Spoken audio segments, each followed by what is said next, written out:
एक सेकेंड। नमस्कार जी। नमस्कार। मेरे सभी बुज़ुर्गों को, बच्चों को, बड़ों को सादर प्रणाम। नमस्कार। मैं ऋतु मुंजाल आप सभी के बीच में अब फिर मौजूद हूँ, आप लोगों के कुछ सवालों को लेकर और कुछ जानकारी आपके साथ शेयर करने को लेकर, क्योंकि दिल्ली ट्रांसपोर्ट कॉरपोरेशन की जो पेंशन बहाली का मुद्दा है उसमें कुछ चेंजेस या कुछ नया मोड़ आया है जिसके बारे में आपको जानकारी देना बहुत ज़रूरी है। और साथ में हमारे जो बुज़ुर्ग कर्मचारी हैं वो भी जानना चाह रहे थे। सभी को मेरा बहुत बहुत अभिनंदन, बहुत बहुत नमस्कार। मेरे दिल्ली ट्रांसपोर्ट कॉरपोरेशन के जितने भी कर्मचारी हैं उन सभी के लिए ये वीडियो मैं बना रही हूँ और आप सबको जानकारी देना चाहती हूँ कि किस तरह से आपका मैटर जो है कहाँ तक पहुँचा है और आपकी पेंशन बहाली कब तक होगी। और इस मुद्दे को लेकर आप सभी काफ़ी परेशान हो रहे थे। मेरे पास लगातार कल से मैसेज आ रहे हैं। जब आप लोगों को बताया गया था कि 29 तारीख 2024, 29/11/2024 कल की डेट थी हमारी हाई कोर्ट में EPFO versus DTC transport corporation, जिसमें हमने अपने करीब 312 कर्मचारियों को इम्प्लीड किया और यूनियन ने भी अपने कर्मचारियों को इम्प्लीड किया। और अब उसमें आगे जो पड़ाव आया है जिसमें कि DTC ने कर्मचारियों को इम्प्लीड करने का amended memo of parties file करने का जज साहब से रिक्वेस्ट की है और amended memo of parties file किया जाएगा। इस विषय में आपको मैं पूरी जानकारी देते हुए ये बताऊंगी कि मैंने अपनी स्क्रीन फ़ोन की जो रिकॉर्डिंग है, स्क्रीन रिकॉर्डिंग से मैं आपको थोड़ा सा समझाऊंगी, गाइड करूंगी और बताऊंगी। और हताश या परेशान ना हूं, अभी भी बता रही हूं और डिटेल आपको मैं एक एक करके सारी शेयर करती हूं। आप बिल्कुल गुमराह ना हो। मुझे कुछ बुज़ुर्गों के बच्चे जो हैं, जो मेरे साथ जुड़े हुए हमारी टीम के, हमारे जैसे उम्र के लड़के लड़कियां हैं वो, और उनमें से जो समझदार हैं उन्होंने बड़ा अच्छा सुझाव रखा कि मैम आप ऐसा कीजिए, आप एक बार मीटिंग रख लीजिए, सभी कर्मचारी इकट्ठे हो जाएंगे, उनके परिवार के लोग भी इकट्ठे हो जाएंगे और आपसे बातचीत कर लेते हैं, हम लोग मिल के इस समस्या का समाधान निकाल लेते हैं और सबको एक साथ हम जानकारी दे देते हैं। तो उनके सवाल, इसी पहले सवाल का जवाब मैं दे देती हूँ कि बाबू देखो, अभी समय ऐसा नहीं है कि हम लोग मिलें और मिल के भीड़ इकट्ठी करें और कहीं धरना प्रदर्शन करें या कहीं लड़ाई झगड़े की या शोर शराबे की नौबत आए, या हम कोई पीसफुल भी मीटिंग करना चाहें मिलकर, तो वो अभी ये राइट समय नहीं है हमारा। जब हमारा काम हो रहा है, हाई कोर्ट की हिदायत में ही ये काम हो रहा है और दिल्ली सरकार की मजबूरी बन चुकी है इस काम को करना।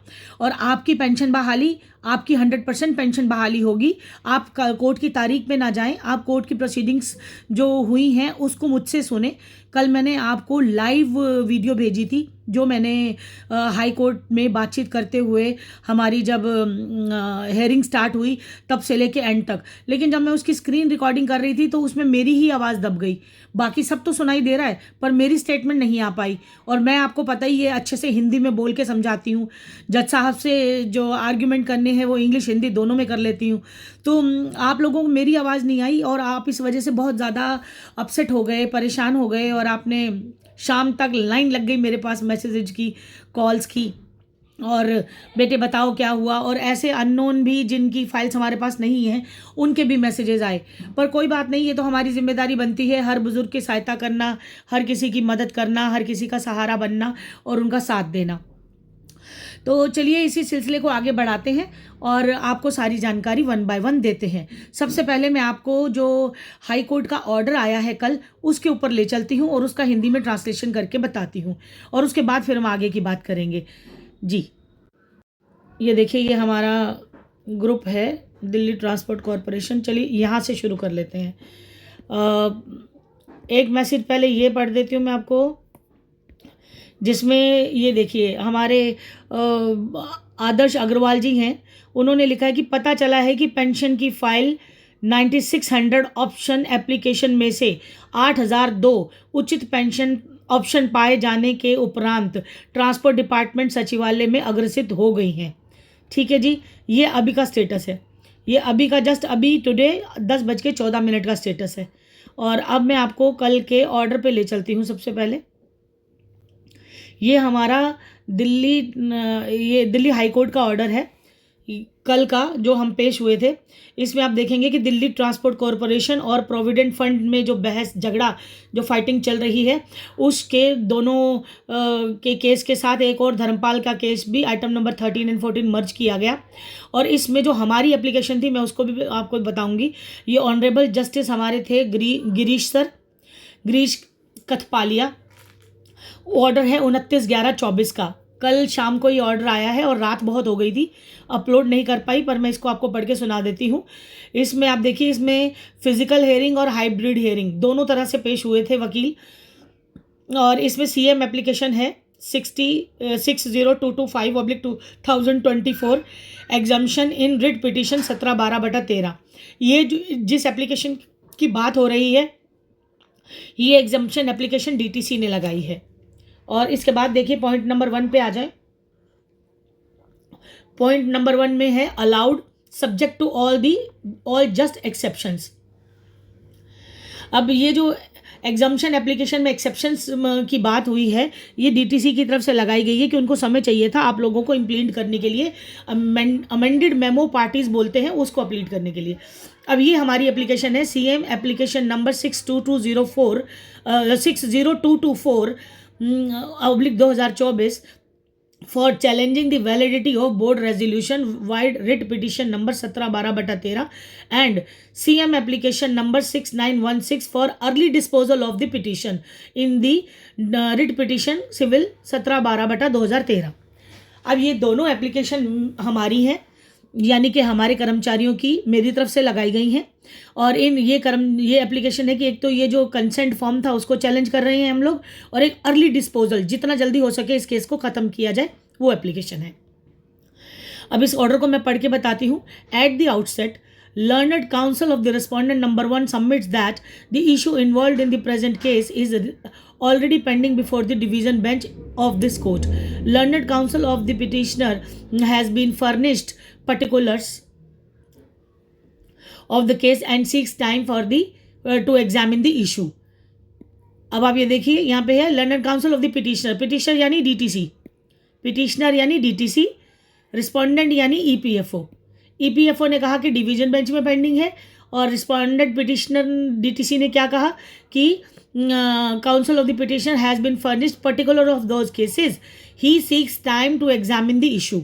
अब डीटीसी एग्जामिन करने के लिए इशू को, मुद्दे को जज साहब से टाइम ले रही है।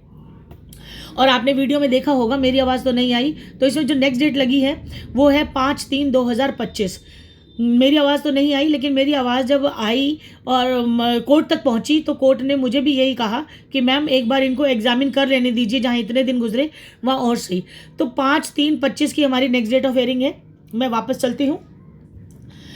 एक ऑर्डर और आपको मैं पढ़ाना चाह रही हूँ, जानकारी देना चाह रही हूँ, हमारे अग्रवाल जी ने भेजा है, जिसमें कि रीनोटिफाई किया गया है 18 तारीख के लिए। इसमें जस्टिस सी हरिशंकर और जस्टिस अमित शर्मा ये भी मौजूद थे। और ऑनरेबल हाई कोर्ट का, दिल्ली हाई कोर्ट का ही ऑर्डर है ये Delhi transport corporation versus Ramchandra के नाम से मैटर है।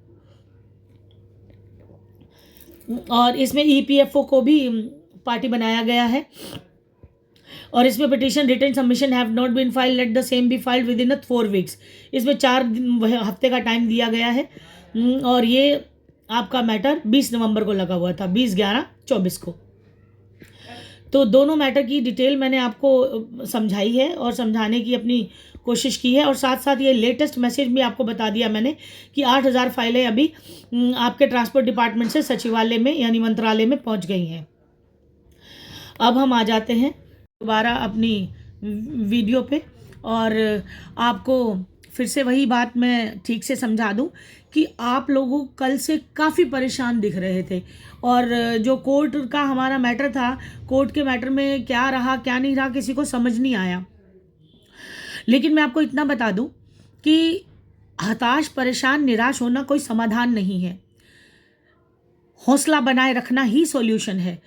ठीक है, मैं जानती हूँ दर्द बहुत नासूर है और बहुत टाइम निकल चुका है, उम्र निकल चुकी है और स्लो प्रोसीजर चल रहा है और जल्दी कार्रवाई नहीं हो रही है। लेकिन इतना ध्यान रखिए, जब भगीरथी निकलेगी तो गंगा जल सबके ऊपर मिलेगा, सबको मिलेगा। तो एक ये जो केस हमारा चल रहा है, ये बहुत बड़ी लड़ाई है। 8,000 कर्मचारी इससे लाभान्वित होंगे और उन 8,000 कर्मचारी, 8,002 जो फाइल अप्रूव हुई हैं, वो सारी फाइलें आज मंत्रालय चली गई हैं। कल हाईकोर्ट ने हिदायत दी है दिल्ली ट्रांसपोर्ट कॉरपोरेशन को कि अपना अमेंडेड मेमो पार्टी आप जमा कीजिए, यानी जितने भी कर्मचारियों को हमने ब्लीड किया है वो भी, और जो 8,000 कर्मचारी जिन्होंने फॉर्म भरा है वो भी, उन सबको अमेंडेड मेमो पार्टीज होता है कि आप अपनी पार्टीज के नाम लिखेंगे कि किन किन को आपने पार्टी बनाया और कितने कर्मचारी आपके पास आ गए हैं जिनको आप पेंशन देने को तैयार हैं, जिनका केस कोर्ट ऑर्डर करते ही इमीडिएट आपके अकाउंट में पैसा ट्रांसफर होगा। क्योंकि मैटर सब जुडाइज है। सब जुडाइज का मतलब होता है कि कोर्ट में पेंडिंग है मामला, और सरकार के पास भी पेंडिंग है मामला। सरकार ने कंसेंट फॉर्म मांगे थे, उस कंसेंट फॉर्म में कुछ गलतियां थी, वो आपको मैंने पहले भी बताई हैं, दोबारा रिपीट कर देती हूँ। वो गलतियां ये थी कि आपका पीएफ का पैसा आपसे वापस मांगा गया, आपका ग्रेजुएटी का पैसा आपसे वापस मांगा गया, और उसका पॉइंट नंबर 2 और 3 गलत था। और आपको ये कहा गया, आप कर्मचारियों को जो कि कंसेंट फॉर्म भर रहे हैं वो ये कंसेंट दे कि वो अपना केस विड्रॉ कर लेंगे। तो ये कुछ पॉइंट्स थे जो गलत हैं, इनको हम कोर्ट में समझा के और ये रिलीफ लेंगे कि आप केस तब वापस लेंगे या केस तब अपने आप कोर्ट ख़त्म करेगा जब आपको आपके खाते में पेंशन आ जाएगी। और रही बात ग्रेजुएटी के पैसे की, और जो फंड मांग रहे हैं डीटीसी वाले बुजुर्ग कर्मचारियों से इतने सालों बाद, वो ना देना पड़े, ये हमारी लड़ाई है। और जल्दी से जल्दी केस को डिस्पोज किया जाए, ये भी हमारी लड़ाई है। और इन सारी बातों को मद्देनज़र रखते हुए ही कोर्ट ने दिल्ली ट्रांसपोर्ट कॉरपोरेशन को ये समय दिया है कि आप अपना अमेंडेड मेमो पार्टीज सबको इम्प्लीड कर दीजिए। जितने भी कर्मचारी आपको फाइंड आउट हुए हैं, 8,002 अभी मैसेज आया है आपके पास, वो भी 9600 टोटल फॉर्म भरे गए थे, 9600 फॉर्म भरे गए थे। इससे पहले 12,000 कर्मचारी फाइंड आउट हुए थे। मुझे पता है कि एक दिन जा रहा है, बहुत सारे कर्मचारी चले गए हैं। कल एक आंटी जी का फ़ोन आया, यादराम जी की वाइफ का, वो बहुत रो रही थी, परेशान थी कि बेटा मेरे तो हस्बैंड इस दुनिया से चले गए हैं और कोई रास्ता मुझे समझ में नहीं आ रहा है, बेटा क्या करूं। तो मैंने उनको यही सलाह दी है कि आप अपनी डिटेल अपडेट कर लीजिए। जो लीगल एयर हैं वो भी हकदार हैं पेंशन के, उनको भी पैसा मिलेगा। और जिन लोगों ने अभी फॉर्म नहीं भरा था उनके लिए दोबारा फॉर्म निकले थे, शायद हमने वो भी भरवा दिए आपको। और अभी भी मुझे ऐसा लगता है कि कुछ कर्मचारी रह गए हैं, तो उसके लिए हम इम्प्लीडमेंट का ऑप्शन लेंगे और उस ऑप्शन में हम आपको इम्प्लीड कर देंगे। रही बात, हमारे पास कुछ और भी सवाल आ रहे थे और उन सवालों में जो पूछा जा रहा था वो ये, और कहा भी जा रहा था कि ऐसा है हाई कोर्ट से कुछ नहीं होगा, तारीख लग जाएगी और दिल्ली ट्रांसपोर्ट कॉरपोरेशन काम करेगा या दिल्ली सरकार काम करेगी, या फिर गहलोत साहब चले गए उसके बावजूद भी दिल्ली सरकार काम करेगी। हाँ जी बोलिए। नमस्कार जी। हाँ जी नमस्कार, बताइए। सुभाष गोस्वामी बोल रहा था उत्तम नगर से। बताओ। ओ पहले तो आपको शुभकामनाएं, जन्मदिन आपका था? हाँ जी हाँ जी। अच्छा, फादर दे रहे थे ना सर थोड़ा जल्दी, मैं वीडियो चल रही है मेरी लाइव में। अच्छा चलो, फिर मैं बिजी, कब फ्री हो गया मैं बात करूंगा। 1 घंटा अभी वेट करिए सर। ठीक है, मैं 2 बजे वेट। हाँ, ठीक। तो मैं आपसे यही बताना चाह रही थी कि जैसे हमारे विजेंद्र अंकल हैं या हमारे भागवल साहब हैं, इन सब ने मेहनत की है, नो डाउट मेहनत तो सबने की है, आप लोगों ने की है और आप लोगों का सहारा हमें मिला, हमने की है, हम एक दूसरे का सहारा बने, हमने मिलके की है। और आज भी हम एक दूसरे के साथ एकता के सूत्र में बंधे हुए हैं, जुड़े हुए हैं। ना आप मुझसे अलग हैं ना मैं आपसे अलग हूँ। और मैं ये अपना क्रेडिट सारा खुद के ऊपर नहीं लूँगी, मेरी बहुत बड़ी टीम है, मेरे जूनियर हैं उसमें, मेरे सीनियर हैं उसमें, और इतने सलाहकार हैं उसमें, और ऐसे ऐसे वकील, ऐसे ऐसे एडवोकेट मेरे साथ इस मुहिम में जुड़े हैं जिनके नाम की मैं गिनती करूंगी तो आप हैरान हो जाएंगे। लेकिन वो कभी पिक्चर में आने की उन्होंने हमेशा हौसला ही दिया कि बेटा आप काम करो, आपका काम 100% होगा, आप इस मुहिम को छोड़ना मत, हर हाल में कामयाबी मिलेगी और ज़रूर मिलेगी। और कामयाबी हमारी कोई दिन जा रहा है, कदम चूमने वाली है। आप भरोसा बनाए रखिए, अपनी तबीयत का, अपनी सेहत का ध्यान रखिए। और सब वकील, सभी अधिवक्ता साथीगण और सभी बुजुर्ग कर्मचारी, बाकी उनके बच्चे, उनके परिवार, सब अपने साथ हैं, मैं आपके साथ हूँ और आप लोग हमारे साथ हैं। हम सब एकता के सूत्र में बंध कर इस कार्य को कर रहे हैं। और कभी मत सोचिए कि ये मैंने किया है, श्रेष्ठ होना बड़ी बात है, सर्वश्रेष्ठ होना भी बड़ी बात है, लेकिन उसका गुरूर होना गलत है। अपने आप को श्रेष्ठ समझना अच्छी बात है, लेकिन सर्वश्रेष्ठ बोलना गलत है। कभी भी किसी भी चीज़ का घमंड नहीं करना चाहिए। हम लोग अच्छे लोग हैं, अच्छे लोगों की तरह काम करते हैं, लोगों की सहायता करते हैं, मदद करते हैं, एक दूसरे का सहारा बनते हैं। और क्रेडिट लेने वाला वो परमात्मा है, वो ऊपर वाला है। उसने हमें जरिया बनाया है कि हम दूसरों की मदद करें, हम सहारा बने। वकालत की डिग्री ली, कलम चलाने की ताकत दी, तो कलम चलाई और कलम चला के आज इस स्टेज पे पहुंचे हैं कि आप लोगों का काम हो रहा है और आपके जैसे ना जाने कितनों का काम हो रहा है। और ठीक है, रोजी रोटी है तो फीस भी लेते हैं, चार्जेस भी लेते हैं, और वो उससे हमारा भी घर चलता है और सबका चलता है इससे। तो इसमें कोई छुपाने वाली या कोई हिडन बात नहीं है, और इसमें कोई क्रेडिट लेने वाली भी कोई बड़ी बात नहीं है। ये एक संघर्ष है और ये अकेले नहीं लड़ा जाता। कभी भी कोई जंग अकेले नहीं लड़ी जाती, इसमें साथ चाहिए होता है। आप लोग कर्मचारी, आपकी पेंशन का मुद्दा था, आप अकेले अकेले भटक रहे थे। एक एक कर्मचारी की फाइल अलग अलग तितर बितर थी, उनको इकट्ठा कर लिया गया। हाँ, कुछ मैंने किए, कुछ यूनियन ने किए, अब ट्रांसपोर्ट मिनिस्ट्री ने भी किया है, दिल्ली ट्रांसपोर्ट कॉरपोरेशन ने भी देख लिया कि 8,000 कर्मचारियों को इकट्ठा कर लिया है। तो आप बेफिक्र हो जाइए। आज फाइलें मंत्रालय पहुंच गई हैं। कल हाईकोर्ट ने ऑर्डर कर दिया है, डेट ज़रूर 5 मार्च की दी है। वो डेट में भी आपको मैंने बता दिया, मैं अर्ली हियरिंग लगा दूंगी। इसी हफ्ते के अंदर अंदर ही अगर कोई कार्रवाई हो जाती है तो बहुत बढ़िया। मैंने पहले 24 तारीख का इंतजार किया, 24 में ये लोग 29 का इंतजार करने लगे कि एक बार हाई कोर्ट कह दे फिर हम कार्रवाई करेंगे। तो कल जब 29 तारीख को हम पेश हुए कोर्ट में, चाहे जज साहब ने 2 मिनट के लिए सुना, आपने देखा होगा कि वीडियो में जज साहब अपनी बात को कह रहे हैं कि मुझे इन फाइलों के ये सारा ग्लिच जो है इसे ख़त्म कर लेने दीजिए, मुझे सारी फाइलें एक साथ डिस्पोज ऑफ करनी है। तो इसलिए डीटीसी को टाइम देना एक मजबूरी है।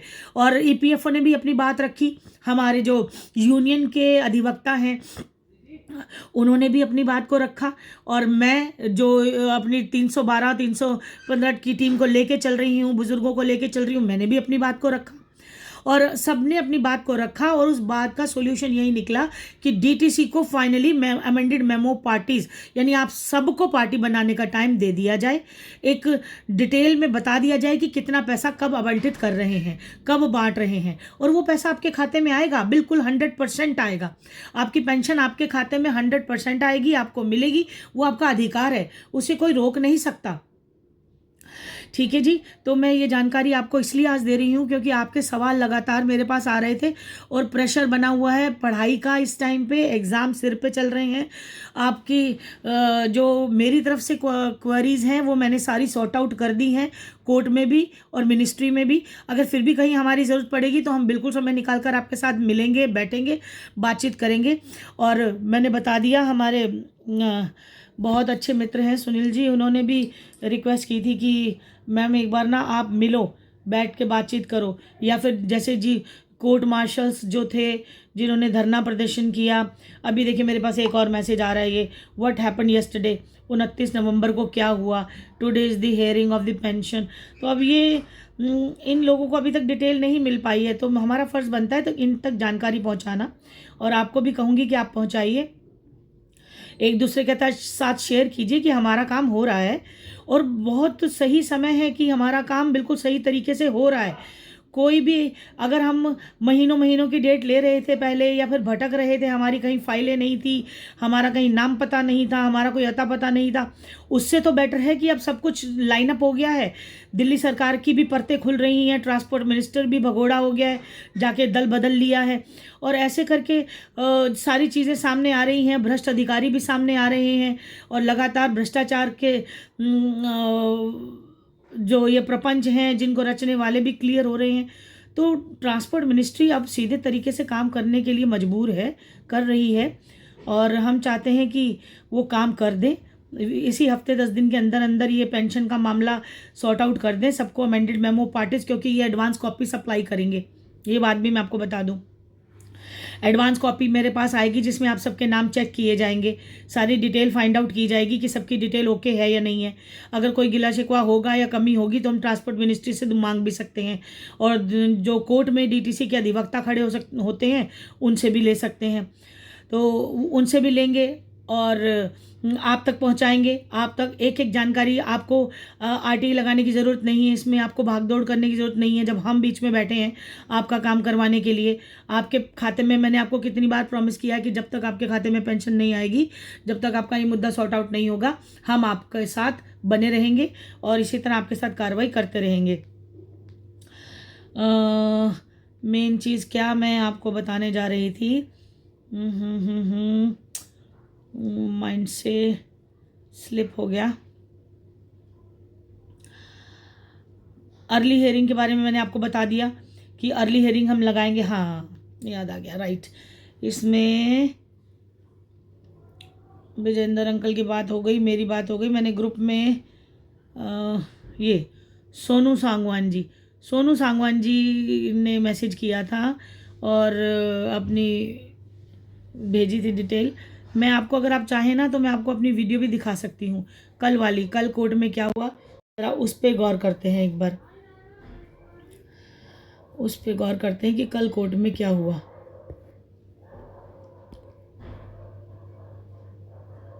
ये देखिए आप,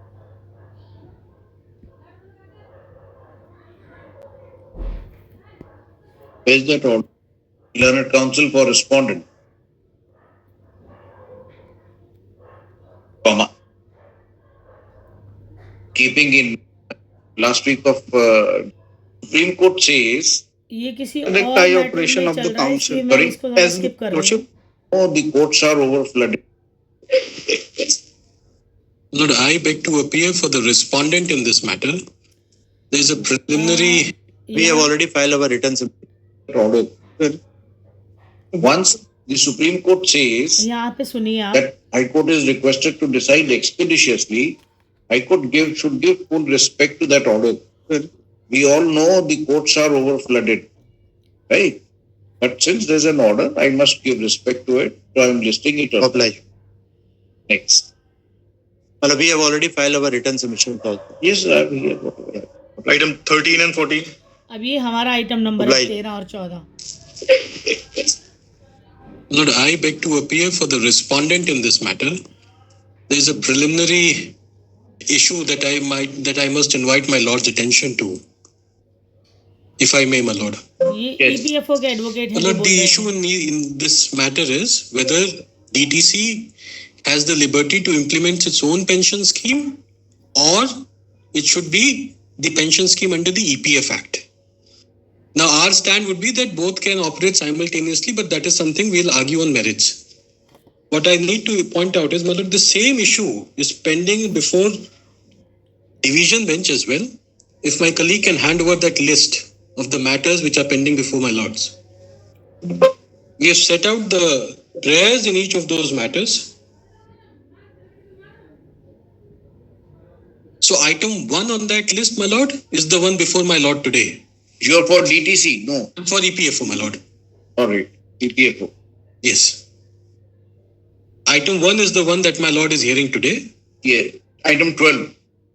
Yeah, I mean on that list which my lord has in his hands, in that, the first item in that. All right. Yes.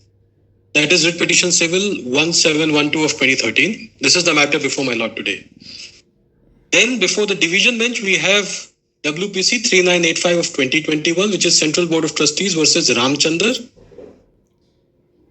And then the third matter is Ram Kumar Rahuja, which is WPC 9027 of 2019. The second is pending for the division bench. Second and third both are before the division bench. Yes, please tell me. My lord, regarding this particular position, there is one more thing that I would like to point out. My lord, on the last date of hearing, अब ये DTC के advocate है जो बोल रहे हैं, इनको भी सुनिए आप। the confusion arose because some application challenging a validity of board resolution was filed. My lords, apparently it was in the application itself, in the index, it says it was filed by DTC. But my lords, that was an incorrect position because before the last date, before the proceeding dates, the impleadment was allowed of several. My lord. No, you mean to say that this was not filed by DTC? This is not filed by DTC. My lords, in fact, they are challenging our board resolution. So, same question was put to us. What I asked you. Right, but my lords, on that particular day, we were not served with the application. So we didn't really have any instructions regarding that. अब ये DTC के जो advocate हैं वो बात कर रहे हैं, और अब आगे सुनिए आप. I think, my lords, on that day also, the councils who have filed this application were not present, and अब यहाँ मेरी आवाज़ नहीं आ रही है, लेकिन मैंने जज साहब को अप्राइज किया है कि 312 एम्प्लॉयज़ के लिए मैंने ये एप्लीकेशन लगाई है और मैं पेश हुई हूँ.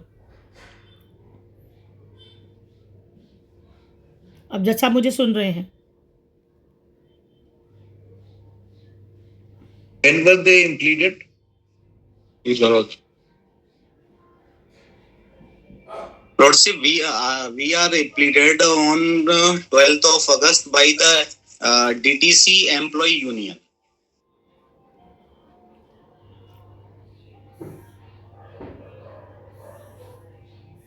As a respondent to R2, Lordship. DTC employees union was already implemented on 3rd of They're already there. 14th. Huh? DTC workers union. Lordship would kindly have the order of 3rd August 14. My lords, they were additional people. Where is the amended memo of parties? Nothing was directed to file. That direction passed to the DTC to file the amended memo of party, Lordship. ये amended memo party की बात हो रही है. No, which is the order of implement? The first order is of 3rd August 2014. In fact, prior to that, CM 10764 of 13 was filed, which was listed before my lords on In 19th. any case, let him first verify about the issues pending for the division bench, then I take it up. लिखिए. अब सब एक साथ कर लो. Kindly give a short date because the employees are really old people. No, right, but when there are so many wrangles into it, I need to resolve them. Then only it will be The only submission is that as per board, some shortest possible date, whatever is possible. अब ये board ने date मांगी है, DTC at board the ने. outset. Learned counsel for respondent number. Yeah, number 2, my lord. Look, this is Harshit, please tell the respondent number for EPFO. your for. For whom are you appearing? Lordship, we appear in 1712, we appear for R1, and in 7826, we appear for R1 and R2. For respondent number 1 has submitted, one submits that the issue involved in the present cases is already pending before the division benches before a division bench of this court.